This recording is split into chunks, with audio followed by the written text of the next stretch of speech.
ఒక వ్యక్తి అకస్మాత్తుగా మౌంటైన్ గోట్ నాకడం వల్ల మేల్కొన్నారు. అతను తన కళ్లపై ఉన్న కట్టు తీసివేసి తదుపరి క్షణంలో ఆశ్చర్యపోయాడు. అతను వేల మీటర్ల ఎత్తైన నిటారైన రాతి గోడపై చిక్కుకున్నట్లు కనిపించారు. కింద లోతైన లోయ ఉంది. పైకి చూస్తే అతని పారాషూట్ ఒక ఎండిన చెట్టులో చిక్కుకుని ఏదో విధంగా అతని ప్రాణాన్ని కాపాడింది. కాని ఆ గోడ మొత్తం సన్నగా ఉంది, ఎందుకంటే అది ఉప్పు గని. అతను ఎలా పైకి ఎక్కగలడు? వ్యక్తి త్వరగా తన బాకు తీసి దాన్ని తన బూటులో గుచ్చుకున్నాడు.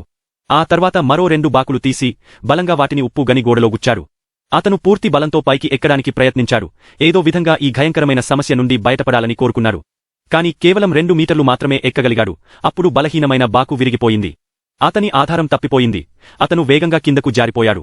అదృష్టవశాత్తు పారాషూట్ ఇంకా చెట్టు కొమ్మలలో చిక్కుకుని ఉంది. కాని అతనికి ఊరట కలగకముందే ఎండిన చెట్టు అతని బరువును తట్టుకోలేక నెమ్మదిగా క్రీచ్ మని శబ్దం చేయడం మొదలైంది. ఆ వ్యక్తి వెంటనే పారాషూట్ తాడులను గట్టిగా చుట్టి చాకు తీసి తాడును వేగంగా కోయడం మొదలుపెట్టాడు. చివరకు కొమ్మలు విరిగిపోబోతున్నప్పుడు అతను తాడును కోసి పడిపోకుండా కాపాడుకున్నాడు. ఇప్పుడు అతని ఒక పాదం ఉప్పు గోడపై ఉంది. చేతులు ఏదో విధంగా రాతితో అతుక్కుని ఉన్నాయి. ఈ పరిస్థితిలో అతను దాదాపు ఆశలు వదిలేసినప్పుడు అతని చూపు పైకి వెళ్ళింది. అక్కడ ఒక మేక తన స్టైల్లో పాకుతూ ఉంది. దీన్ని చూసి అతని కళ్లలో ఆశాకిరణం మెరిసింది. మిగతా అన్నీ మర్చిపోయి అతను మేకను అనుకరించాలని నిర్ణయించాడు. పూర్తి బలంతో అతను తన చేతులను రాతి చీలికలలో గుచ్చారు. కింద లోతైన లోయ ఉంది. అది అతని గుండెను వానికేలా చేసింది. ఒక్క చిన్న తప్పు చేసినా అతను వేల మీటర్ల కిందకు పడి ముక్కలైపోతాడు. కాని ఇప్పుడు వెనక్కి తిరిగే మార్గం లేదు. అతను చేతులు, కాళ్లను సరిగ్గా ఉపయోగించి నెమ్మదిగా పైకి ఎక్కడం మొదలుపెట్టారు. ఎంతో కష్టతరమైన ఫీట్ చేసిన తర్వాత అతను ఒక బయటకు వచ్చిన భాగానికి చేరుకున్నారు. కాని అతను ఊపిరి పీల్చుకునేలోపు కింద ఉప్పు ఉపరితలం శబ్దం చేస్తూ కూలిపోయింది. రాయిను పడే శబ్దం విని అతని గుండెలు వణికాయి. అతను తనను తాను బ్యాలెన్స్ చేసుకుంటూ మరింత పైకి ఎక్కడానికి ప్రయత్నించారు. చివరకు అతను మేకలా దూకి పైకి గెంతాడు. అతని చేతులు రాతి అంచుకు చేరాయి.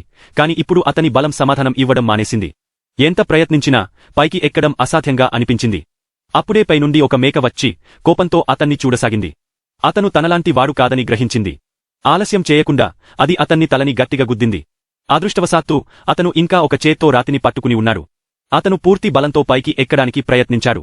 కాని మేక అంత సులభంగా వదిలిపెట్టే రకం కాదు. అది మళ్లీ దాడి చేయడానికి పరుగెత్తింది. ఈసారి అతను మేక కొమ్ములను పట్టుకున్నాడు. భయపడిన మేక తనను వెనక్కి లాగడం మొదలుపెట్టింది. ఈ లాగడంలో అతను పైకి లాగబడ్డాడు.